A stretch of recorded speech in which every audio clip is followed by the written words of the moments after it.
Assalamualaikum warahmatullahi wabarakatuh.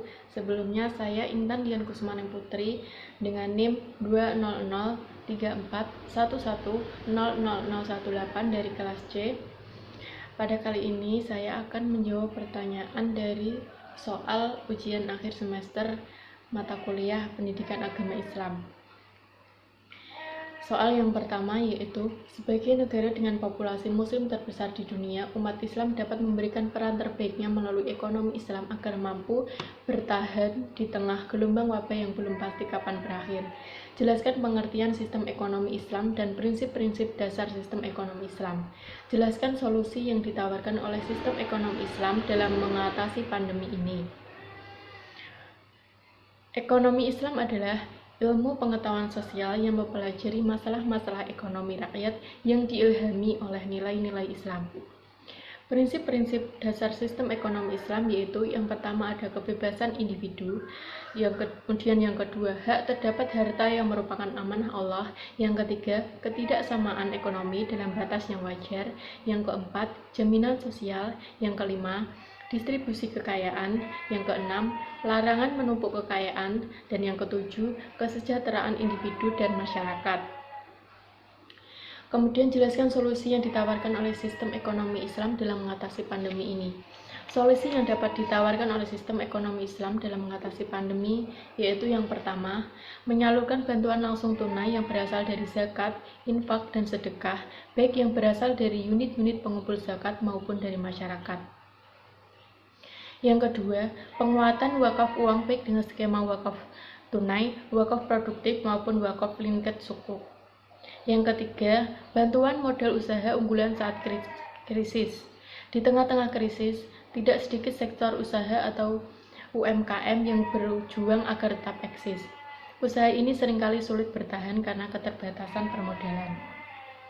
Yang keempat yaitu dengan pengembangan teknologi finansial syariah untuk memperlancar likuiditas pelaku pasar daring secara syariah, di mana pada saat yang bersamaan juga diupayakan peningkatan fokus pada social finance, yaitu zakat, infak, sedekah, dan wakaf di samping komersial finance, termasuk pengembangan marketplace untuk mengumpulkan pasar tradisional dan UMKM yang berjumlah hampir 60 juta saat ini dengan tujuan mempertemukan permintaan dan menawarkan baik di dalam negeri maupun luar negeri, khususnya di masa-masa lockdown karena pandemi.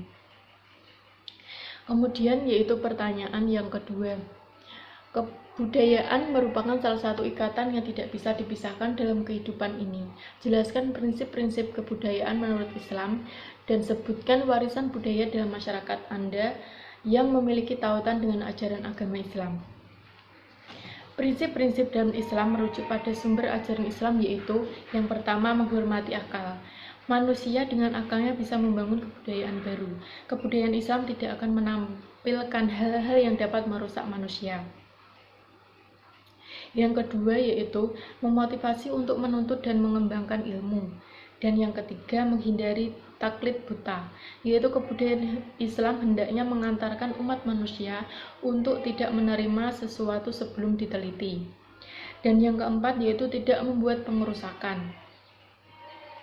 Salah satu contoh warisan budaya menganut ajaran Islam di daerah saya yaitu selamatan saat bulan Suro. Masyarakat dengan berbondong-bondong membawa jumlah makanan ke salah satu tempat perkumpulan. Lalu di tempat itulah mereka semuanya berdoa kepada Allah Subhanahu wa Ta'ala untuk memohon perlindungan agar selalu diberi keselamatan karena mereka menganggap saat bulan Suro adalah bulan yang sakral. Dan fungsi untuk makanan tadi adalah mereka beranggapan sedekah karena makanan tersebut pada akhir acara nanti mereka memakainya secara bersamaan dan saling berbagi satu sama lain. Kemudian pertanyaan yang ketiga, yaitu dewasa ini jihad seringkali dipahami tidak sebagaimana mestinya. Kondisi ini dipicu oleh beberapa sebab, salah satunya interpretasi yang salah terhadap makna jihad, baik yang dipahami oleh beberapa kaum muslimin atau non-muslim. Bagaimana pandangan Anda terhadap jihad, hijrah, dan radikalisme dalam konteks penciptaan ukhuwah Islamiyah di tengah-tengah masyarakat, baik di dalam maupun luar negeri? Mengapa terjadi radikalisme umat beragama? Jelaskan dampak terhadap masyarakat dan cara menanggulanginya.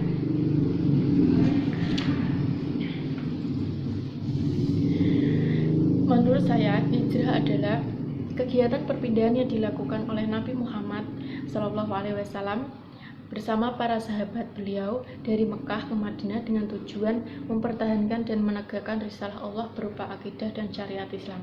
Jadi, hijrah adalah orang yang berpindah dari sesuatu yang buruk menjadi yang lebih baik. Jihad adalah perjuangan yang dilakukan oleh individu muslim maupun kelompok Islam dalam menyebarkan agama Islam dan perjuangan-perjuangan lain yang lebih luas. Orang yang berjihad kepada Allah adalah orang yang mencapai kelalahan karena Allah dan meninggikan kalimatnya yang menjadikannya sebagai cara dan jalan menuju surga.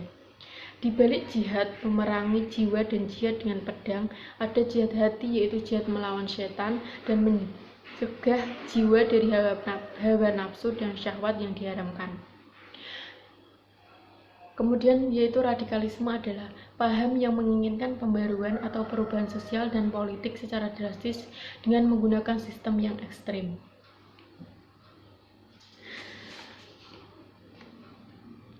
Kemudian pertanyaan, mengapa terjadi radikalisme umat beragama?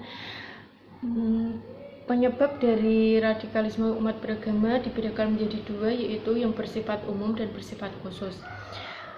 Latar belakangnya bersifat umum adalah bahwa di lingkungan umat beragama, apapun jenis agamanya, selalu terdapat kelompok fundamentalis, minoritas, militan, ekstrem, dan radikal.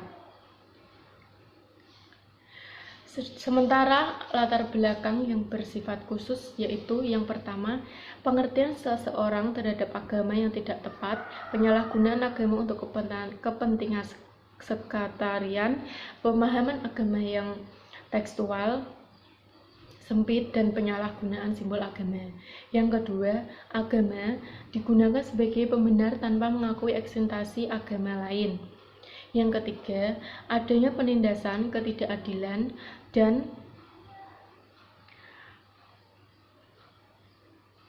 sehingga melahirkan gerakan perlawanan, contohnya kondisi menyedihkan di Palestina. Yang keempat, yaitu adanya tekanan sosial, ekonomi, dan politik. Yang kelima, lingkungan masyarakat yang tidak kondusif terkait dengan kemakmuran, pemerataan, dan keadilan. Yang keenam, menolak modernitas dan lebih melakukan peran formal agama. Nomor 7, yaitu pandangan dunia dari umat beragama yang berupaya memperjuangkan keyakinan yang mereka anggap benar dengan sikap-sikap emosional yang menjurus pada kekerasan. Dan yang kedelapan, yaitu kurangnya kesadaran masyarakat dan kurangnya kesadaran bermasyarakat dan berbangsa secara pluralistik sehingga menyebabkan hilangnya rasa toleransi dan sebaliknya timbul fanatisme atau kebenaran agamanya sendiri. Selanjutnya, dampak dari radikalisme umat beragama, yaitu secara umum, radikalisme umat beragama mengakibatkan terjadinya teror dan kekerasan, bahkan menimbulkan konflik dan peperangan secara horizontal dan vertikal, apalagi jika yang terlibat berasal kelompok agama yang berbeda. Sudah banyak darah yang mengalir akibat aksi radikalisme tersebut. Begitu juga korban harta, benda, bahkan nyawa. Di samping itu, radikalisme melahirkan beragam penderitaan dan nestapa. Tidak sedikit wanita yang kehilangan suami, anak yang kehilangan orang tua, serta ribuan orang kehilangan tempat tinggal.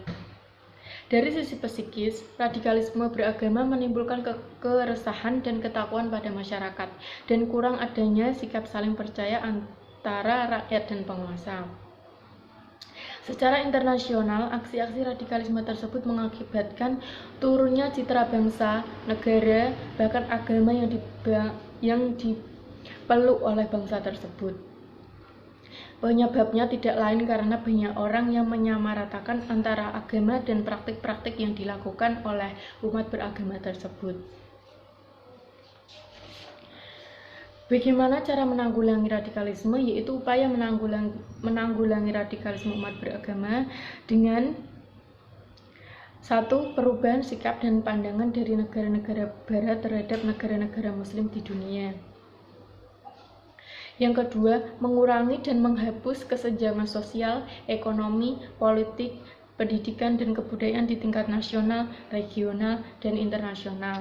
Yang ketiga, yaitu reorientasi pemahaman agama yang tekstual, rigid, dan sempit menjadi pemahaman yang konstekstual, fleksibel, dan terbuka.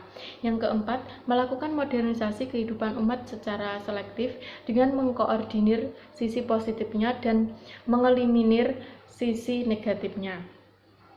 Yang kelima, yaitu menanamkan kesadaran setuju atau tidak setuju dalam menyikapi pluralisme sosial, budaya, dan agama yang berkembang di tengah-tengah masyarakat dan bangsa. Perlu disamakan pula kesadaran umat beragama di era globalisasi ini untuk dapat hidup bersatu di tengah-tengah masyarakat, bangsa, dan negara meski tidak harus melebur menjadi satu. Baik, berikut adalah jawaban dari soal-soal ujian akhir semester mata kuliah Pendidikan Agama Islam menurut saya. Sekian, kurang lebihnya mohon maaf. Wassalamualaikum warahmatullahi wabarakatuh.